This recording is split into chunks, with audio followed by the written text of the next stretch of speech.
The room shimmered with polished marble, designer gowns, and the weight of ambition. Every table glowed under the warm light of money well spent. Journalists buzzed at the edges, hunting for perfect sound bites from power players in suits. And at the center of it all stood Zayden Crown, sharp, unreadable, and untouchable. He raised a crystal flute to his lips, the cameras trained on him like heat-seeking missiles. His team stood nearby, smiling on cue. Donors leaned forward in their seats, ready to applaud whatever perfectly crafted speech he had rehearsed. But instead of gratitude or charm, he chose devastation. She's not family anymore. The words slid from his mouth like a verdict, not a statement. Gasps fluttered. Forks froze mid-air. The air around him stiffened with shock. Alara Witt, once his wife, once his partner, once his mirror, stood motionless a few steps away. She hadn't planned to be here. She wasn't on any guest list. But her children were, and she wouldn't let them walk into that world without her. Amari gripped her hand tighter. Soren's shoulders straightened. They'd both heard him. Every word. Alara didn't speak. She didn't flinch. But her silence was louder than anything she could have said. The billionaire CEO raised his glass and shattered his family with a single sentence. Have you ever watched a love story crumble in front of everyone? Because this isn't just about money or power or headlines. This is the moment everything broke. Stay with me. What you're about to hear changed lives, especially for two kids who were old enough to understand but too young to carry it. Before we pull back the curtain on how a power couple fell apart in full view of their children, take a moment to like, share, and subscribe. These stories aren't just entertainment. They're caution. They're truth. Alara slowly turned to guide the children away from the center of the room. She didn't make a scene. She didn't ask for clarity. She simply left, with both kids tucked under her arms and all the dignity a woman could hold while bleeding on the inside. Zayden didn't follow. The crowd recovered awkwardly. Polite laughter filled the cracks. The MC moved on. Cameras were still rolling, but the only thing worth capturing had already happened. The news would catch the soundbite. Social media would grab the screenshots. But the only people who truly felt the blow were the ones who once believed they were still a family.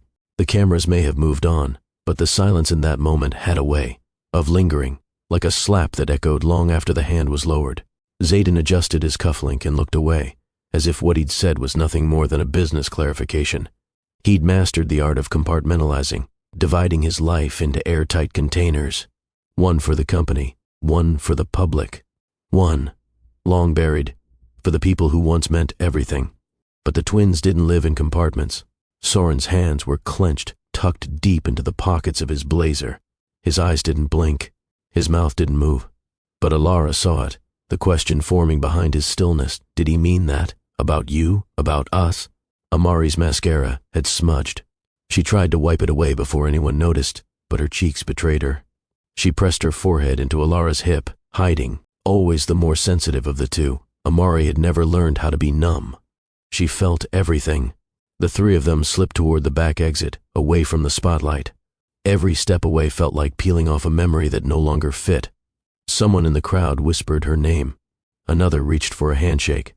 She kept her head high and walked past them like she wasn't breaking. But inside, she was reliving a moment from years ago, back when Zayden had given a toast at a much smaller event before the company went global. He had taken her hand then, looked into her eyes and said, "No matter how high we climb, you'll always be the only one I want beside me." That same mouth had just said she was no longer family. Time doesn't just change people, it tests them. And somewhere along the climb, Zayden had failed that test. As they reached the parking valet, Amari looked up. Why did he say that? Alara knelt slowly in her heels, brushing hair from her daughter's damp cheek. Sometimes when people are hurting, they hurt others, even people they used to love. "But we're still his family," Soren said, barely louder than the hum of traffic. Alara nodded. "Yes, you are. Always." She didn't say we. She couldn't. Inside the venue, Zayden stood beside a towering ice sculpture shaped like the Virex V. He was still posing, still smiling, still pretending. But his gaze kept drifting toward the exit. He had seen the tears. He had seen their faces. And something beneath his custom-tailored exterior began to sting. For a second he remembered the twins at 4, how they used to pile onto his lap in the mornings. How Amari used to draw him crowns because she thought his last name made him royalty. How Soren once asked if he could grow up to be a business boss like Daddy and change the world with Mommy. But now, he had no answer for them. And Alara, she hadn't looked back once. Zayden adjusted his posture. Cameras flashed again, catching his expression. Stoic, polished, unreadable. A handler whispered in his ear, reminding him of the next donor photo. He nodded, but his focus was slipping. Because no matter how hard he tried to recenter the night, her face had followed him. Not the face that left minutes ago, holding back hurt like armor, but the one from years earlier. The one that used to wake up beside him with her hair tangled and a notepad already in her hand. The one that knew the names of every employee's spouse at Virex's first 100 hires. The one that used to leave love notes in his carry-on bag before board meetings in Singapore. He remembered a different night, in a smaller room, when she had stood beside him, not in conflict, but in complete alignment. They had just landed their first 7-figure contract. Zayden had looked at her then, like a man looking at a horizon he never thought he'd reach. "We did it, Alara," he had whispered. "You did it," she corrected. But he'd pulled her close and said, "No, we did this. I just get to be the loud one." He blinked back to the present. Tonight, there was no we, just him and the weight of his own words. A child nearby laughed. The sound was sharp in his ears. Too sharp. Amari used to laugh like that when he made her pancakes shaped like stars. He hadn't cooked breakfast in months. His mind tried to move on, to return to the script, to whatever executive language was expected of him next. But the echo of what he'd said wouldn't let go. She's not family anymore. He had meant it in a technical sense, a legal sense. That's what he told himself. They were divorced. They led separate lives. She no longer had a role in the company. She had made her choices. But something inside him, something quiet and honest, kept asking, "What choices did you give her, Zayden?" It wasn't betrayal that tore them apart. It wasn't the intern. It wasn't the whispers. It was that he stopped seeing her. She was there when he had nothing but scribbles and a second-hand laptop. She was there when Virex's server crashed during their first launch, and she pulled an all-nighter calling customers one by one to apologize. She was there when his father died, and he couldn't even cry, so she cried for him. And tonight, she was the woman walking out of a ballroom, holding the hands of the only two people in the world who shared his blood. His chest tightened. He didn't love her anymore, at least, not in the way you could explain without sounding pathetic. But he couldn't deny this. No one else had ever loved him the way she did. Before the titles, before the headlines, before the suits and spotlights, she was gone now, really gone. And the worst part, he was the one who'd drawn the line. Outside, the city lights were still awake, bright, indifferent, and merciless. The chauffeur opened the car door for Alara. She guided Amari and Soren inside, one hand on each of them. Neither spoke. The hum of traffic filled the silence that words couldn't fix. As the car pulled away, she caught a last glimpse of the building through the tinted glass. She wasn't crying anymore. The tears had come and gone in waves long before tonight. What remained was something quieter, heavier, acceptance wrapped in exhaustion. In the back seat, Amari sniffled, resting her head on Alara's shoulder. "Mom," she whispered, "if we're not his family, who are we now?" Alara's throat tightened. She looked at her daughter, at Soren staring blankly out the window. "You're mine," she said softly. And that's enough. No one spoke after that. Just the quiet hum of the city swallowing their pain. Back inside the venue, Zayden stood beneath a chandelier that glittered like the career he'd built, beautiful, blinding, and cold. The applause from the next segment broke out across the hall, but it sounded distant, hollow. One of his executives approached. "Mr. Crown, the photographers want a few more shots before dinner." He nodded automatically, his jaw tightening. He turned toward the camera, smiled on cue, and in that moment, he looked exactly like what the world expected, the perfect success story. But success can't drown guilt, and applause can't mute regret. The flash went off again and again. Each burst of light pulled at his conscience like static, because what the cameras couldn't see was the tremor in his hand when he lowered the glass. They couldn't see the flicker of something breaking behind his eyes. He tried to tell himself he'd done the right thing. That emotion had no place in empire building. That detachment was discipline, not cruelty. But his logic couldn't silence the image of his children's faces, wide-eyed, wounded, disbelieving. He'd meant to make a statement of power. Instead, he'd left a mark of shame. He glanced toward the entryway one more time. Empty now, just security staff clearing the floor. No Ilara, no kids, no reason to stand tall anymore. For a man who owned half the skyline, he had never felt smaller. He checked his reflection in the glass wall opposite the stage. The same tailored perfection, the same posture, but something was missing. The spark, the certainty, the warmth that once made him unstoppable. For a brief second, he whispered something under his breath. Not an apology, just a name. Ilara. A reporter called out to him, snapping him back to performance mode. "Mr. Crown, any comment about the future of your family foundation?" He straightened, smoothed his tie, and delivered the line he knew they wanted. "My focus is the company. Always has been." The journalist smiled. The cameras flashed again. But when Zayden turned away, his mask slipped for just a heartbeat. And there it was. The truth. The cameras captured it. But only their hearts felt the fallout. The music swelled in the background. The noise faded.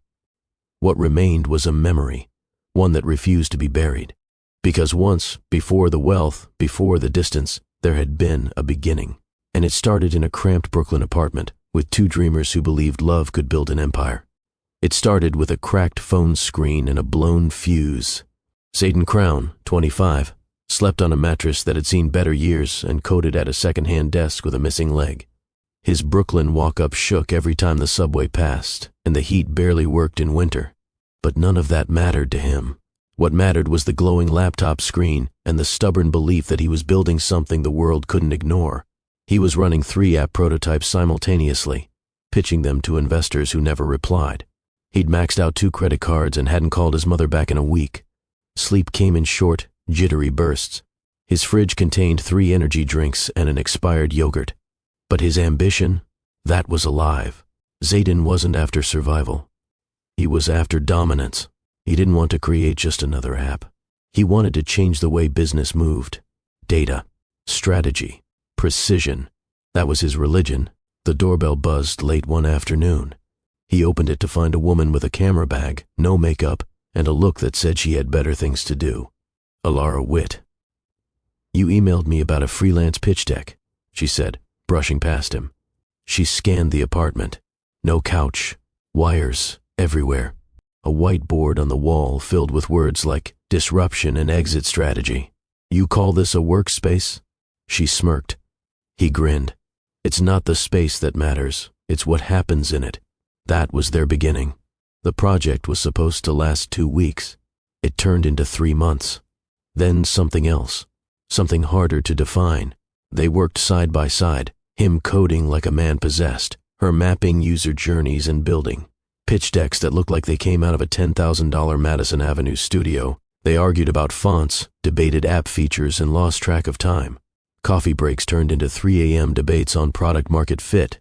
Chinese takeout boxes piled in corners.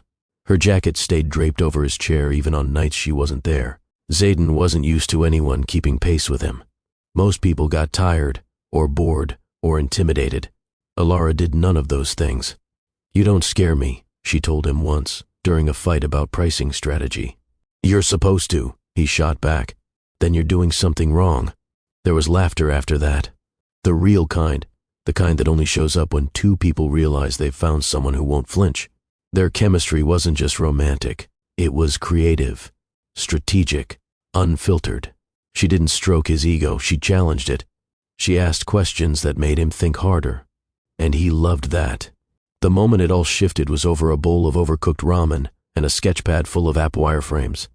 "This could be more than a pitch," she said, gesturing to the table. "We could actually build this." He looked at her. Not her hands. Not her notes. Her. "Are you saying we?" Ilara nodded, biting back a smile. "Yeah, I'm saying we."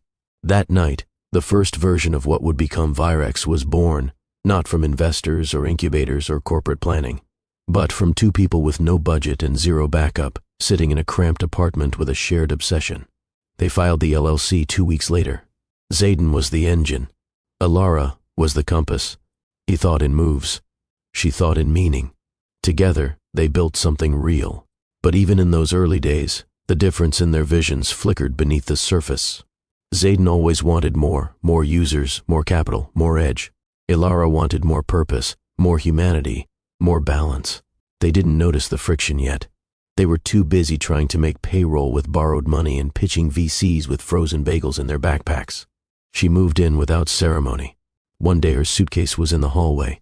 The next day, it was her place too. There was no proposal, no planning, just momentum. They were in love, but they were also in battle, not with each other, with the world, and that made them unstoppable, but not invincible. Have you ever sacrificed comfort or stability for a dream you believed in, knowing there were no guarantees it would work? Drop a comment. Your story might help someone else take the leap. Their first investor laughed them out of the room. You're trying to be too many things at once, he said, tossing the pitch deck on the table. Pick a lane, or better yet, get someone with gray hair to run this thing. Zayden left that meeting angry. Alara left it energized. They didn't say no because we're wrong, she told him. They said no because we're early. Zayden stared out the window of the cafe they were sitting in. Early gets you ignored, loud gets you funded. That was the first time she saw it. The crack, the way rejection didn't humble him, it sharpened him.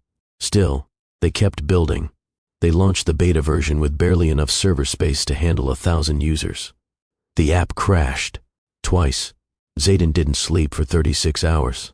Alara handled support emails one by one, responding with honesty and clarity. They made a video update together, standing shoulder to shoulder. She spoke to the users like people. He spoke like a strategist. Their balance worked. The next version scaled. A larger VC firm took notice. One term sheet later, Virex had its first million in capital. The Brooklyn apartment was replaced by a shared studio office space in Soho. They hired interns, then contractors. Eventually, a full team. Zayden proposed on the roof after signing their Series A. He didn't have a ring yet, just a raw, tired smile and a quiet question. Want to build more than a company with me? She said yes, barefoot, with her laptop still open. The wedding came 6 months later. Intimate. Fast. They didn't have time for cake tastings and color schemes. There was work to do. Zayden wore a navy suit. Alara wore a white jumpsuit and bright red lipstick.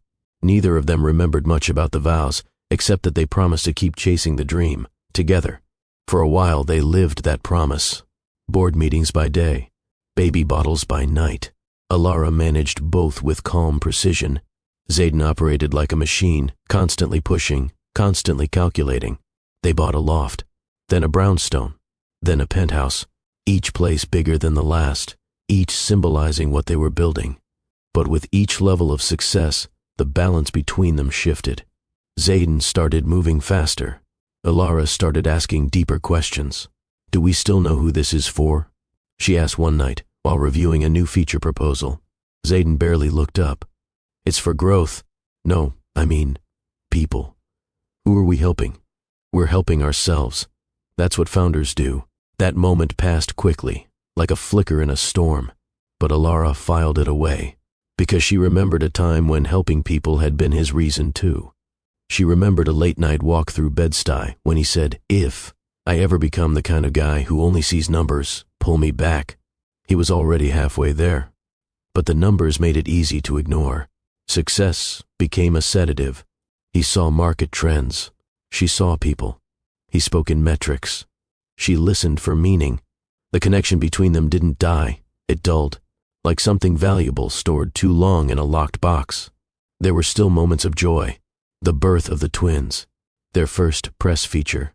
A customer email that brought Alara to tears because it proved their platform actually changed someone's life. But the deeper the company dug its roots into the corporate world, the more Zayden leaned into it. Long meetings, secret strategy sessions, executives she didn't know, deals made without her input. He'd always been ambitious. But now he was something else, driven with blinders on. One night, after an exhausting week, Alara found him alone in his office, staring at a giant projection of quarterly reports. Do you even see me anymore? She asked quietly. Zayden didn't answer right away. When he finally looked at her, his eyes weren't cold, just distant. I see everything, he said. But that wasn't true. He saw numbers. He saw profit. He saw outcomes. But he no longer saw her. Their beginning had been fueled by belief, by partnership, by shared fire. But somewhere between Brooklyn and the penthouse, they stopped moving at the same pace. Alara was still building something real. Zayden was building something big. And that difference was the start of everything that came next. The office had no walls, just folding tables, cables, and noise. It smelled like burnt coffee, overheated laptops, and ambition. The team was small, young, and underpaid. Every email felt urgent. Every bug fix felt personal. Virex was alive, but barely. Zayden thrived in the chaos. He could move from one fire to the next without breaking stride. He skipped meals, ignored clocks, and had a running joke with his assistant. If I'm not dead, I'm available. Alara, on the other hand, was the center of gravity. She brought order where there was frenzy, empathy where there was friction. If Zayden was the reason people worked, Alara was the reason they stayed. She knew the interns' birthdays. She remembered whose sister was sick, who just moved, who needed to leave early for their kid's recital. She built culture while Zayden chased capital. At night they'd collapse together, exhausted, hungry, proud. "You think we're crazy?" Alara asked one night, lying on the office floor at 2 a.m., using a hoodie as a pillow. "We're either crazy," Zayden replied, "or we're right on time." They got married during a weekend trip to Vegas meant for a pitch meeting. The hotel suite was booked by the investor who ghosted them. They turned the trip into an escape. No family, no planning. Just a courthouse, a borrowed dress, and the receptionist from their hotel as witness. It wasn't a statement. It was a promise. Whatever happens, we're in it together. They flew back Monday morning, went straight to the office, and didn't tell anyone for a week. The company kept growing. A feature upgrade caught attention. An unexpected surge in users landed them a press interview. The magazine headline read, "From Code to Commitment, Meet the Founders Building Love and Legacy." It was the first time someone called them a power couple. They laughed at it. At first, then came the funding rounds, the real office space, the sleepless launch nights, and then something they hadn't planned for. Twins. Alara found out after a staff offsite in Miami. She waited until after Zayden closed the contract before telling him. "I'm pregnant," she said, sliding the sonogram across the table. He blinked, reached for her hand, and stared at the image. "Both of them?" She smiled, eyes wide. "Both." That night, he cried for the first time in years. When Amari and Soren were born, everything changed, but nothing slowed down. Alara scheduled meetings around feedings. Zayden ran investor calls from the maternity ward. A crib was set up in the corner of the office, right next to the 3D printer and the espresso machine. They were trying to build two things at once, a company and a family. And for a while, they did. Alara walked into meetings with spit up on her sleeve and still closed deals. Zayden stayed up with Soren during colic nights, coding with one hand and bouncing his son with the other. Investors called them visionary. Staff called them unstoppable. The media called them modern love, ambition and affection in equal parts. But even in that golden glow, something began to shift. Zayden started delegating less, trusting fewer people. He wanted tighter control over hiring, direction, product decisions. He started second-guessing ideas that weren't his. When Alara pushed back, he'd brush her off, gently at first. "You're amazing with people," he'd say. "Let me handle the hard stuff." She didn't say it then, but she felt it. He didn't see her as his partner anymore. He saw her as his support. The praise grew louder, but their conversations grew quieter. Zayden was everywhere, featured in magazines, invited to panels, taking calls at odd hours with investors from overseas. Every time Alara opened her inbox, there was a new request for a Zayden only. She never said it out loud, but she started to feel invisible in the company she helped build. He didn't notice, or maybe he did and chose not to. She still ran marketing. She still led outreach. But decisions started arriving already made. She'd see product updates in press releases before hearing them from him. One night she stopped by the office late to grab her charger and saw the conference room lights on. Through the glass, Zayden was deep in discussion with two board members she didn't recognize. Financial charts lit the screen. Her name wasn't on the deck. She stood there for a moment, unseen, then left.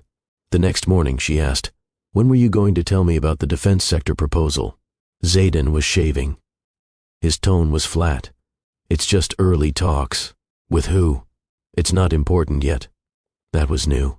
Everything used to be important. Together. They still shared a bed, still held hands in front of the cameras, still wore matching smiles in interviews. But the warmth had thinned, like two people trying to recreate what used to come naturally. They were like two architects building a castle, until one started erecting walls where the other had planned windows. The twins were toddlers now. Amari sang constantly, dancing through the living room in mismatched socks. Soren was more observant, curious, always watching. He noticed when his parents sat at opposite ends of the couch. He noticed when Alara looked tired and Zayden looked preoccupied. He noticed when no one laughed at dinner anymore. One afternoon, Alara walked into the nursery and found both kids drawing. Amari had sketched their family, 4 stick figures holding hands. But Zayden's stick figure had no face. "Why didn't you draw Daddy's smile?" Alara asked gently. Amari shrugged. "He doesn't smile at home." Soren didn't look up from his paper. "He smiles more at work." Alara excused herself and went to the bathroom. She closed the door, sat on the edge of the tub, and cried quietly into a hand towel. She wasn't sad. She was scared. Scared that what they'd built was becoming more impressive to the world than it was meaningful to them. That night she brought it up, calmly, carefully. "We're not us. Not really." Zayden looked up from his laptop. "We're just tired. That's all." She wanted to believe that. But fatigue wasn't the issue. Distance was. "You don't ask me for input anymore. You shut me out of decisions. You treat me like—" She didn't finish the sentence. He sighed. "Alara, I'm trying to protect this. Us. The company. Our life. You think this is easy?" "No," she said. "But I used to think it was shared." That landed. For a second he looked like he might respond. Say something real. But his phone buzzed. He picked it up. Meeting reminder. "We'll talk later," he said, walking out. Later never came. If this were a movie, would you root for them to stay together? Drop your thoughts in the comments. Tell us what you think love really needs to survive. The man who used to wake her with forehead kisses now barely looked up from his phone. He still came home, most nights. Still kissed the twins on the forehead. Still asked about their day. But the warmth was missing. It was like speaking to someone through soundproof glass, close enough to see, too far to touch. Zayden's voice had changed too.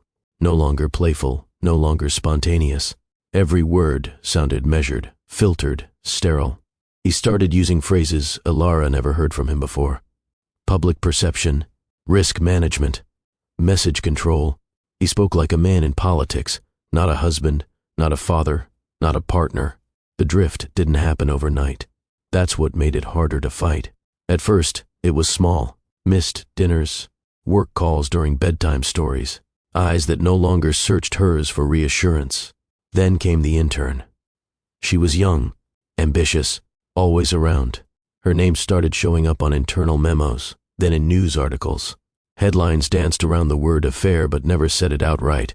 Unconfirmed sources say the CEO's marriage is under strain. Alara Witt, absent from company event amid whispers of Virex culture clash. Alara hated that word, strain, as if what they were going through was some scheduling conflict. She asked him once. Straightforward, no anger, no accusations. "Is there something I need to know?" Zayden didn't flinch. "You're asking if I cheated?" She nodded. "Just once." "No, I didn't." That was all he said. No reassurance, no elaboration, just a firm statement, delivered without hesitation.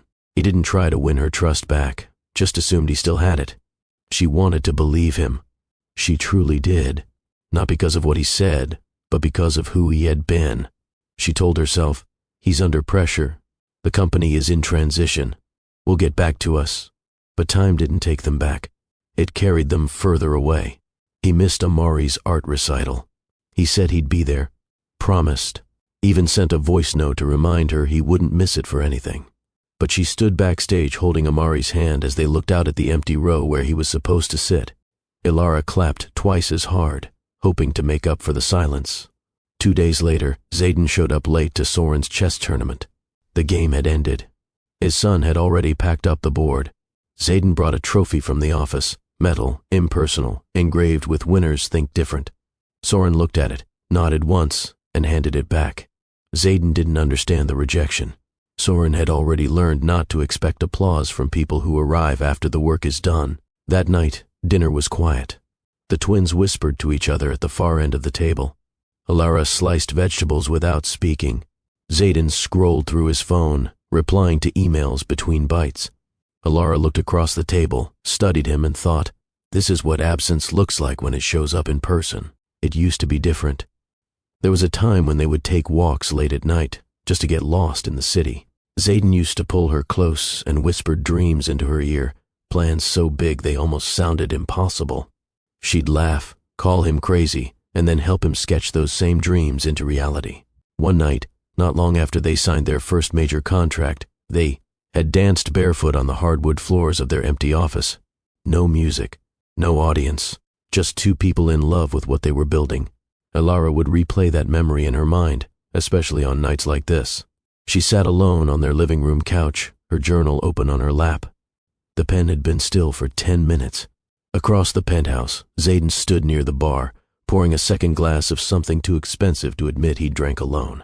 The silence between them wasn't new anymore. It had become the background noise of their life. She glanced up. He didn't. He was scrolling through projections on his tablet, completely absorbed. Her hand hovered over the journal page.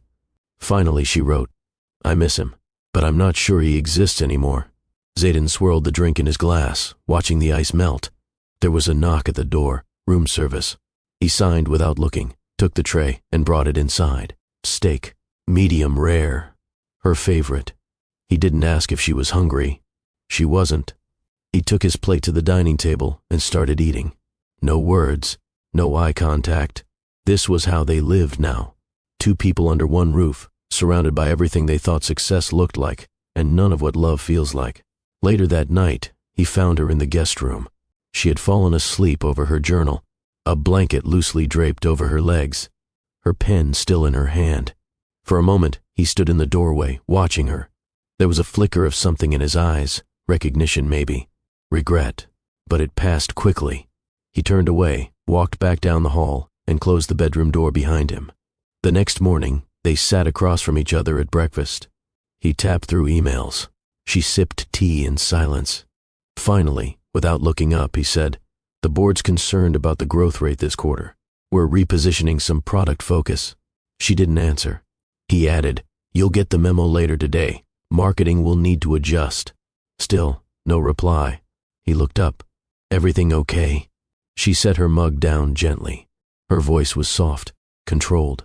Zayden, I don't even know what we're building anymore. The question landed heavy. He didn't answer it. Not because he didn't hear her, because he didn't know. They had once built dreams together. Now they were maintaining a machine. They had once been partners. Now they were placeholders. Zayden stood, walked to the window, and stared out at the skyline. He had fought to climb this high. But somehow, in the climb, he'd lost sight of what they were climbing for. The cracks were no longer hidden. They were spreading, quiet, deep, irreversible. And what once looked like strength was starting to look like separation. It started with a name she didn't recognize on a grant report. Alara had been reviewing funding allocations for a non-profit she co-founded, a small but growing initiative supporting displaced women in war-torn regions. It was her passion project, one of the few places where she still felt purpose. The organization had recently partnered with several aid distributors, and she was verifying some logistics before a board presentation. The vendor list showed a name she'd never seen before, Knowlston Global Defense. She paused. That didn't belong.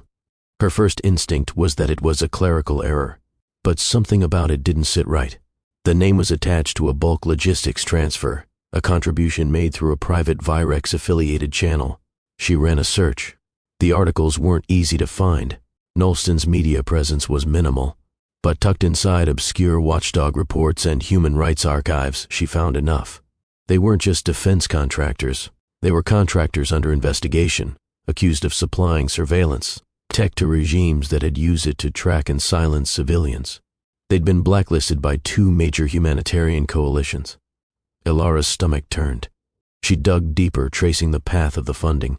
The Virex Foundation, meant to reflect the company's commitment to progress, had quietly facilitated the logistics partnership. The final approval? Zayden Crown. There was no board discussion, no transparency. He had signed it alone. She didn't confront him right away. She reread every document, checked the timestamp on every approval. She made sure her anger wasn't based on assumption, but it wasn't a misunderstanding.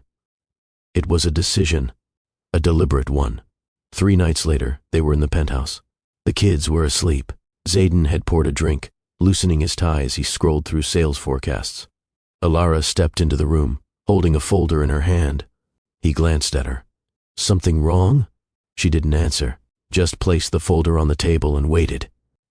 He opened it. Read the first few pages. His expression didn't change. When he finally looked up, there was no surprise in his eyes. "You knew," she said, voice low. Zayden didn't nod, didn't flinch. "You approved a contract with a company known for arming oppressive regimes, without a vote, without a word to the board, or to me." His voice was calm. "It was a logistical solution. The partnership saved us time and millions in operational drag. They target civilians. They're subcontracted. We're not directly responsible for their deployments.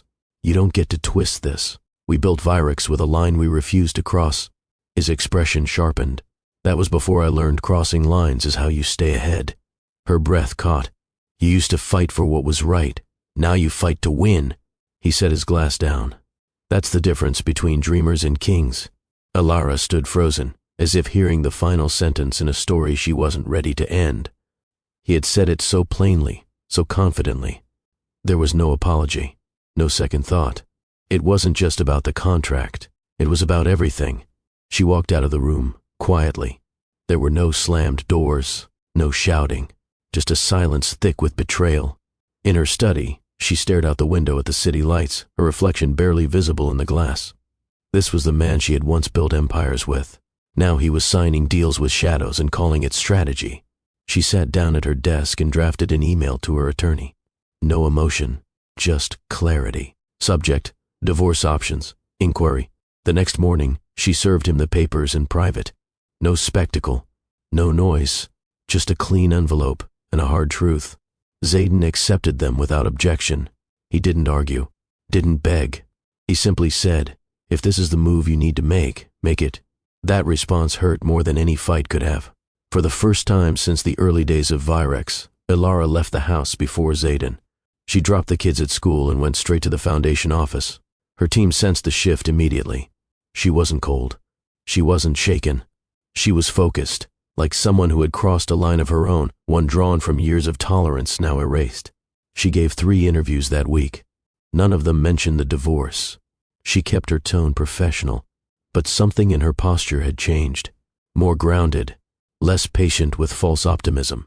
She had given up the fight, not for lack of strength, but because it wasn't a fight anymore. It was a surrender to what had already died. Back home, the silence between them thickened. Zayden moved through the penthouse like a visitor, no longer attempting small talk. They exchanged brief nods when passing in the hallway. The children noticed. Of course they did. One night, Alara sat in the den with Soren while he built a solar system model for school. Amari was in the kitchen, painting a project for art class. Zayden walked in from a board dinner. His tie still knotted. Jacket still perfect. He looked at his kids, then at her. "I need to talk to you." "Not now," she said. "It can't wait." Her eyes flicked toward Soren. Zayden hesitated, then nodded toward the study. She followed. The moment the door closed behind them, the calm cracked. "You're using this as a platform," he said. "Public sympathy, quiet headlines. It's calculated." She stared at him. "You think I want this?" He crossed his arms. "You made it public the second you served papers and booked 3 media interviews in a week. They were about women rebuilding, not about you. Don't insult me. You know exactly how this plays." She stepped closer, her voice steady. "You broke the contract between us long before any interview. You chose silence over transparency, profit over people." He shook his head. "You always make it emotional." "No, Zayden. You made it transactional." He stared at her, jaw clenched. "You walked away from the company." "No," she said. "I walked away from who you became." His next words were sharp, thoughtless, final. "You never understood what it takes to stay at the top." Her eyes burned. "And you never understood what it costs to look in the mirror after." Unbeknownst to them, Amari stood just outside the door. She wasn't trying to listen, just looking for scissors for her art project. But the voices stopped her. Her breath caught at the sound of her mother's voice breaking. Inside the study, the air thinned. Alara turned away, unable to meet his gaze. Her hands were trembling now. "I don't hate you," she whispered. "I hate who you let this world turn you into." Zayden didn't reply, because deep down, part of him agreed. Later that night, Alara found Amari curled up on the couch with her art supplies untouched. She sat beside her, brushing her fingers through her daughter's curls. "Are you and Daddy mad forever?" Amari asked. Alara took a moment before answering. "Sometimes grown-ups stop being good at loving each other. But that doesn't mean they stop loving you." Amari nodded, quiet. Alara added softly, "You never have to choose between us." But deep inside, she knew her daughter already had. Zayden stood at the window again. He'd returned to it more often lately, as if the skyline could answer questions he wouldn't speak aloud. Behind him, the home they'd built felt unfamiliar. Too quiet, too clean, like no one lived in it anymore. He stared out, replaying her words in his head. "I walked away from who you became." He wanted to tell himself she didn't understand what the pressure was like, that if she'd stayed in the trenches, she'd have made the same choices, that she abandoned the mission when things got hard. But none of those thoughts held, because the truth gnawed at him. She didn't abandon the mission, she abandoned the lie. Weeks passed. The divorce moved forward. Their home became a staging ground for Kyo parenting and scheduled handoffs. Once, Soren asked him why he had to pack 2 backpacks every week. Zayden knelt beside him and said, "Because sometimes people need space to remember who they are." Soren just nodded. He didn't press. He already understood more than most adults. On the final day of mediation, Alara was calm. The terms were settled. The split was clean. No arguments, no courtroom spectacle, just 2 signatures, and everything they'd built together, now officially separate. Afterward, her lawyer left the room. So did his. They stood there in silence for a few moments. He looked at her, not as the mother of his children, not as his former CO founder, just as the woman he once promised everything to. "I thought we were unstoppable," he said, quietly. She nodded. "We were," and then she picked up her bag and walked out. Integrity is expensive, but losing it? That cost is permanent. They hadn't even finalized the paperwork when the headlines hit. Tech Titan power couple splits. Virex founders file for divorce. What this means for the market. From partners to opponents? The media didn't wait for truth. They printed what sold. Photos of Alara stepping out of a courthouse with sunglasses on. Zayden leaving a boardroom, lips tight, jaw clenched. Their wedding photo reposted by gossip pages with captions like, "Where did it all go wrong?" Stock dipped. Speculation soared. Paparazzi camped outside their children's school. For years, they had built a public image of unity, 2 minds, 1 vision. Now that image had fractured, and the world wanted answers. Alara gave them one. She agreed to a long-form interview with a well-respected journalist. It wasn't tabloid fodder. It wasn't revenge. It was clarity. She wore no makeup, no stylist, just a soft blouse and quiet confidence. "I'm not here to tear anyone down," she said calmly. "I'm just done pretending that silence equals grace." The interviewer asked her if she still loved him. There was a pause, too long for comfort. Then, "I think part of me always will. But I've learned that love without honesty is a performance, and I'm tired of acting." The clip was shared millions of times. Zayden, on the other hand, refused to say anything. No comment became his shield. He ignored every request, walked past reporters without flinching.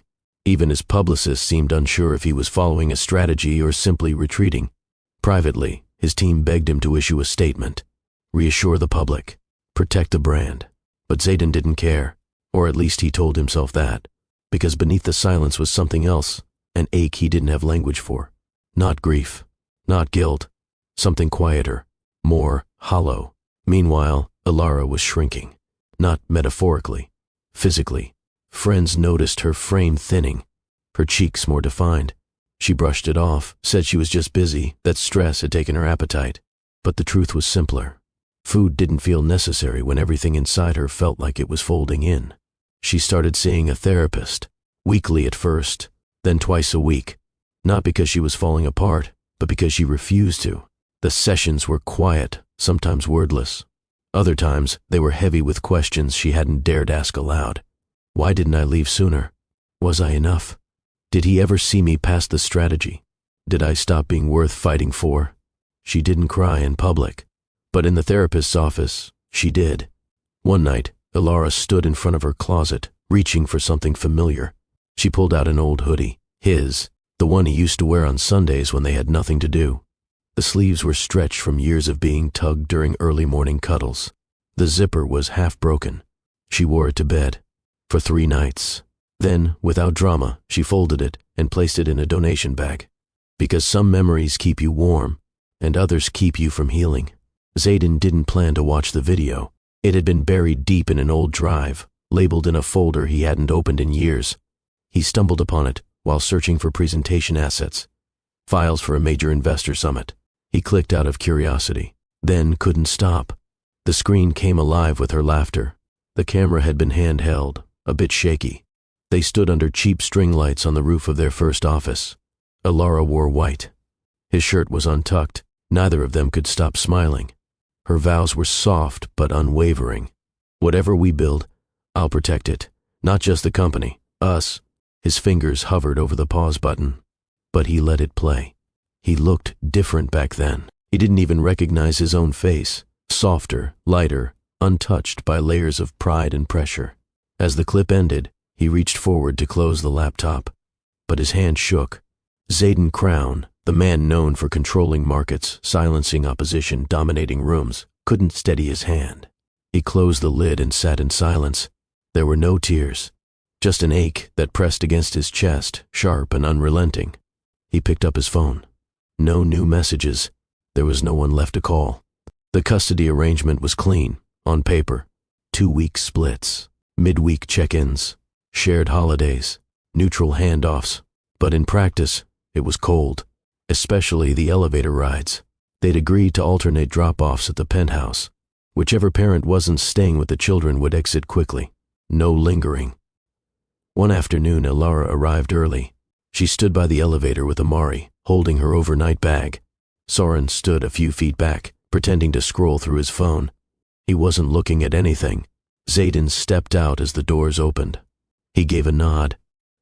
They ate. Ilara returned it. Soren has a stomachache. No dairy tonight. He nodded again. Their eyes didn't hold. Amari hugged her mother tightly. Will you still be at the play next week? Ilara smiled. Front row. Zayden reached for Soren's bag, placed a hand on his shoulder. Then they entered the elevator. The doors closed. Just like that. The children adjusted, but they didn't forget. They were old enough to sense the heaviness. Soren started asking less. Amari started writing more. Ilara found a journal under Amari's bed one morning. She wasn't snooping. She was cleaning.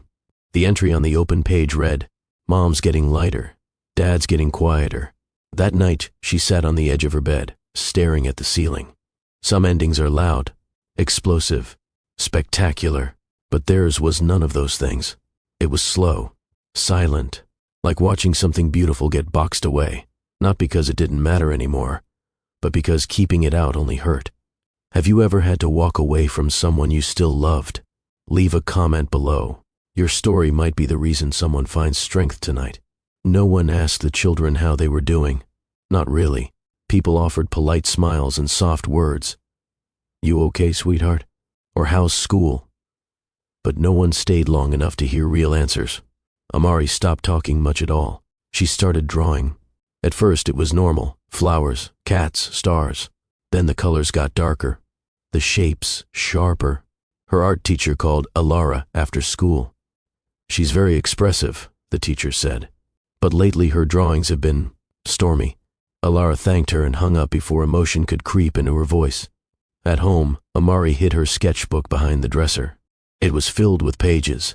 Houses split down the middle, stick figures with broken. Hearts, shadowy outlines of her parents, standing on opposite ends of a cliff. She wasn't trying to be dramatic. She was just trying to understand a life that no longer made sense. Soren, on the other hand, asked questions. Too many. Why don't we live together anymore? Was it my fault? Did you stop loving each other at the same time? He never cried. He didn't draw. He didn't scream. He withdrew. Quietly, like a light dimming behind his eyes. At school, he stopped raising his hand. He finished tests quickly, but left his name off the top. One day his homeroom teacher found him sitting alone during recess, staring at the ground. When asked what was wrong, he simply said, "They don't look at each other anymore." The school counselor scheduled a session. In the small office with soft lighting and beanbags, Amari sat cross-legged with her arms crossed. Soren sat beside her, expression unreadable. The counselor spoke gently. "Your mom and dad still love you very much." Soren tilted his head. "Then why do they hate each other?"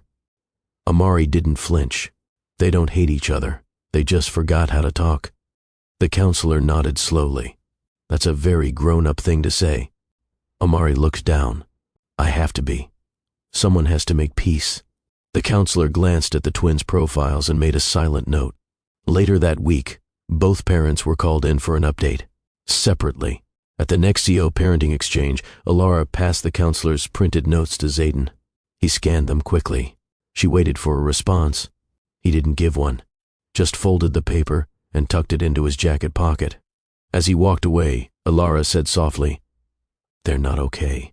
Zayden paused. "Neither are we," he replied. The twins had a piano recital coming up, one of the few things they still looked forward to. They practiced together every weekend, elbow to elbow, laughing at missed notes and making up lyrics for classical pieces. It was a duet. They insisted on performing it as a pair. The auditorium was small, folding chairs, warm lights.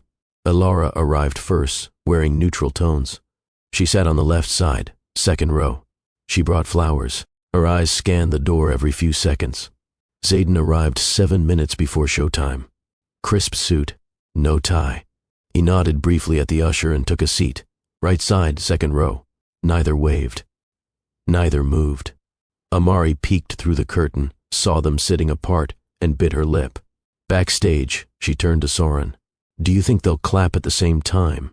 Soren shrugged. "I don't think they remember how to be a team." Amari looked away. "I miss Team Crown. They played beautifully." Alara wiped her eyes. Zayden clapped slowly but didn't stand. Afterward, there were hugs, photos, brief moments of awkward praise. Then Amari leaned close to her mother's ear, whispering, "Can we just be a family again?" Alara smiled, soft, sad. She couldn't lie, so she just kissed her daughter's temple. The drive home was quiet. Zayden had both children in the back seat, fastened in and half asleep. Amari leaned against the door, holding the folded program from their recital. Soren stared out the window, his reflection pressed faintly into the glass. Zayden's hands stayed firm on the wheel, but his mind was far from the road. His thoughts drifted to the way Amari looked at him on stage, like she wanted something from him he couldn't give. And to Soren, always watching, always evaluating, like he was keeping a mental score of who showed up and who didn't. Every mile felt heavier. When he pulled into the parking garage beneath his building, he didn't move right away. The kids were quiet. The car was warm. His hand slipped from the steering wheel and rested on his lap. He looked at the ceiling, blinked, and tried to steady his breath. The tears came anyway. Not loud, not theatrical. Just a few, stubborn, slow, and final. He hadn't cried since his father passed. Even then, he only let it show when Alara was asleep beside him. But this was different. This wasn't grief for something that had ended.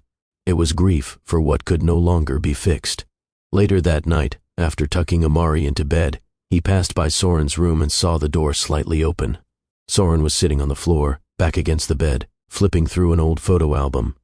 Zayden knocked once. Soren looked up. "You can come in." Zayden entered, unsure what to say. He hadn't been invited into this space in weeks. He sat beside his son on the carpet, careful not to crowd him. Soren didn't speak for a long time. He pointed to a photo. A vacation in Florida. The four of them in sunglasses, standing by a sandcastle. "We looked happy here," he said. Zayden nodded. "We were." Another page. The company launch. A ribbon cutting. Alara holding both kids. Zayden beside her, hand on her back. "Was that before you stopped loving Mom?"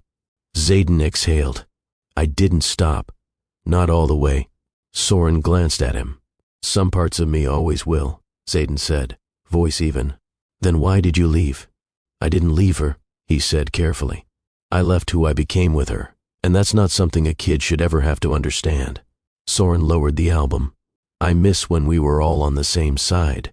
Zayden closed his eyes briefly. Me too. The next morning, Amari walked into the kitchen and pointed to a photo magnet still stuck on the fridge. It was the same vacation shot Soren had stared at the night before. She tilted her head and asked, "Can we still be Team Crown, even if we don't live in the same house?" Zayden crouched beside her. His answer took a moment. "We can still be a team," he said, "but it won't look the same." She frowned. "Then how will we know?" He smiled softly. "Because even when people grow apart, real love still shows up when it matters." Once, Team Crown meant late-night cereal, inside jokes, and big dreams. Now, it was a quiet memory, not forgotten, just not spoken aloud. Alara didn't disappear. She redefined. In the months after the divorce, she kept a low profile, not because she was hiding, but because she was rebuilding. Quietly, intentionally. She turned down interviews, declined speaking engagements, and instead poured her energy into something personal, something that felt honest. She called it Second Light, a nonprofit built to help women who had been blindsided by betrayal, not just romantic, financial, emotional, structural. She wasn't starting it as a victim. She was starting it as someone who had stood in a room full of people applauding a man who had quietly abandoned everything they once promised each other and knew how lonely that moment felt. The nonprofit started small, a room above a community center, 6 folding chairs, 1 kettle, but the women came. They came with stories that echoed hers. Abandoned business partners, emotionally isolated wives, survivors of professional gaslighting, women who had carried others until their own bones gave way. Alara didn't try to fix them. She just listened. She gave them a space to speak without judgment. And slowly they built something together, not a recovery plan, not a roadmap, just a shared truth. You are not weak for trusting. You are strong for healing. As the months passed, Second Light expanded. Volunteers stepped in. Donors followed.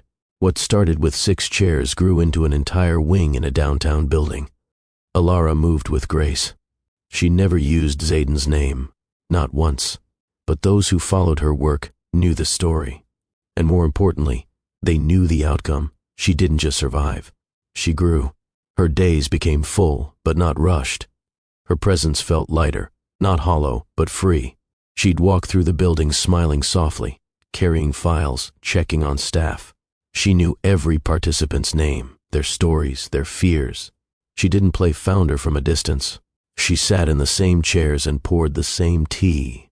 Her therapist once told her, healing doesn't mean forgetting. It means choosing peace over proof. Alara had stopped needing proof. She no longer looked for apologies. She no longer replayed arguments. She simply lived, fully, quietly, with clarity. One evening, after closing the office, she walked home under the city lights. Her phone buzzed. A notification. Virex Global to announce new internal ethics initiative. She paused. Read the headline twice. It detailed a new panel formed within the company, an ethics oversight committee that would review all partnerships and contracts. It cited internal accountability, structural realignment, and a shift toward transparency. There were no quotes from Zayden, just statements from the board, but she knew where the push had come from. She read the article again, then tucked the phone away and walked on, her pace unchanged, but her eyes a little softer. Zayden didn't make a statement. He made a change. After the divorce, he vanished from press cycles. No photos, no interviews, no branded charity stunts, just silence. It was the kind of silence that unsettled investors, but it was also the kind of silence that allowed for something rare, self-reflection. He showed up to the office earlier, stayed later, not because of obsession, but because he was finally paying attention to things he'd long ignored. He started asking different questions in meetings. Who are our partners? What's their track record? Would I let my kids wear our logo if they knew how it was made? That last question hung in the air during a pivotal board meeting. He didn't raise his voice. He didn't threaten. He just asked. And for the first time in years, the board listened not out of fear, but out of curiosity. The ethics oversight panel was his idea. 5 internal officers, 2 external advisors, rotating quarterly reviews, no rubber stamps, no fast tracks. Every deal required scrutiny, not just financial, but human. Some board members resisted. You'll slow growth. Zayden replied, "Maybe, but we'll stop bleeding where it matters." He didn't say it for applause. He said it because the weight on his chest had become unbearable. Somewhere in the middle of building an empire, he'd forgotten why he started. Alara used to remind him. Now he had to remind himself. The first initiative passed, then another, and another. Internally, people whispered that the CEO had changed, but no one dared say it with scorn. There was a gravity to him now, a stillness that made people lean in when he spoke. He wasn't chasing headlines anymore. He was building something he could look his children in the eye about. One morning, Zayden asked his assistant to arrange a personal wire transfer. "No company name," he said. "No signature, just the donation." She raised an eyebrow when she saw the recipient, Second Light Foundation. The amount wasn't showy, but it was thoughtful, targeted, enough to fund 6 months of operations for a new expansion wing. He didn't wait for a thank you. He didn't want one. But 2 weeks later, during Second Light's annual benefit gala, an event Alara rarely allowed press into, Zayden received a small, unmarked envelope at his office. Inside was a single photo, the new wing under construction. On the back, a handwritten note. "For those who still believe people can change. E." When Virex hosted its internal reform announcement, the room buzzed with cautious optimism. It wasn't a flashy launch, no celebrity endorsements, just a plain white room, a modest press briefing, and chairs filled with employees rather than reporters. Zayden stood behind the podium and spoke about principles, mistakes, course corrections. He didn't mention Alara. He didn't need to, because in the back row, wearing a blazer and no press badge, sat Alara, arms folded gently across her lap, eyes steady. No cameras caught her presence. No headlines guessed it. But Zayden saw her. Their eyes met for the briefest moment. He offered the smallest nod. She returned it. And that was enough. They hadn't spoken in months. Text messages were reserved strictly for the children. Pickups, school updates, holiday schedules. No lingering punctuation, no small talk. But then, one day, an unexpected message appeared. "Alara, I'll be near 5th and Lex around noon Friday. If you want to talk, quietly, I'll be at the corner cafe. No press." Zayden didn't respond. He just showed up. The cafe was small. Nothing luxurious. Just wood counters, soft lighting, and the kind of silence that made space for thought. Alara sat at a back table, already sipping a tea. She looked up as Zayden approached. Her expression didn't shift, but her eyes softened slightly. He ordered a coffee. Black sat across from her. For a long while, neither spoke, not because they had nothing to say, because there was too much. "Thank you," Alara said finally, "for the donation." Zayden shook his head. It wasn't charity, it was respect. She nodded once, accepted that. There was no tension between them, just memory, thick and warm and complex. "I saw your panel announcement," she added. "The review committee. It's a start." He smirked faintly. "You would have fought harder for more seats at the table." "You're not wrong." They shared the same kind of laugh they hadn't shared in years, not amused, not cynical, just real. Zayden looked down at his coffee, then up at her. "I wanted to hate you," Alara said, "after everything. I really did." He met her gaze. "But I couldn't unlove the man you used to be." His eyes didn't move. His breath held for a second too long. "I wanted to blame you," he said quietly, "for the distance, for not pulling harder when I drifted. But deep down, you were the only one who never stopped telling me the truth." Her expression didn't change, but one hand pressed gently to her heart, as if steadying something that had begun to flutter. A moment passed, then another. No dramatic music, no hand-holding, no forgiveness speech, just two people, older and softer, sitting with everything they'd been through and choosing silence over resentment. Zayden's hand trembled slightly as he lifted his cup. He blinked once. A tear, subtle and quick, found its way to his cheek. He wiped it away without apology. They didn't talk about the past after that, or the future. They just sipped. When it was time to leave, Alara stood first. "I hope you stay on this path," she said. Zayden nodded. "I hope you stay happy." They exited separately. No embraces, no lingering looks, just peace. There was no reunion, no rekindled romance. But what they found was rarer, mutual growth, quiet grace, and the kind of closure that doesn't need applause. Because sometimes, love doesn't need to return. It just needs to rest. Time moved on, not like a sprint, but a slow unfolding. The kind of movement that doesn't announce itself. It just arrives, quietly, like breath returning after a held moment. Alara no longer measured her days by what used to be. She moved through them with calm steadiness now. The sharp ache had faded. In its place was something deeper, clarity. And Zayden didn't chase redemption. He simply tried to be present, more present than he used to be. They were no longer a couple, but they were no longer angry either.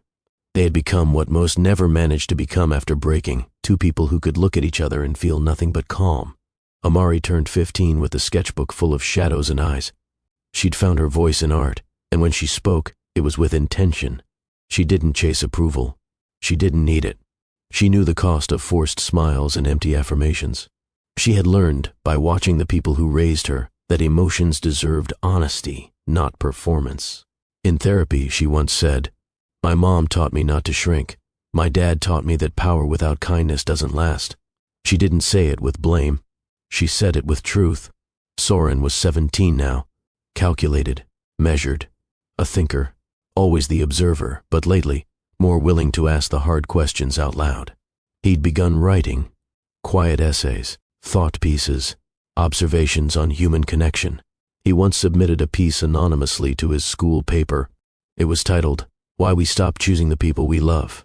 In it, he wrote, "I watched two people build an empire with love in their hands. But empires don't feed you at night. Kindness does, presence does." His teacher pinned it on the board with no name, but Alara and Zayden knew who had written it. They didn't speak of it, but each clipped a copy and folded it into their private keepsake drawers. Weekends became peaceful exchanges. Alara and Zayden shared holidays without tension. Birthday parties were joint. School meetings attended side by side. There was no pretending to be close, but there was no pretending to be bitter either. It was real, simple, free of weight. The kids felt it. Amari once told her mom, "I don't need you two to be together. I just need to know you're okay." Soren once told his dad, "You're not perfect, but I like who you are when you're honest." Those lines stuck.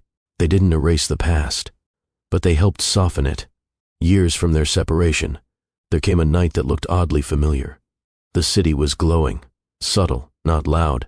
The venue was filled with warm light, the hum of quiet conversation, the rustle of evening wear and quiet anticipation.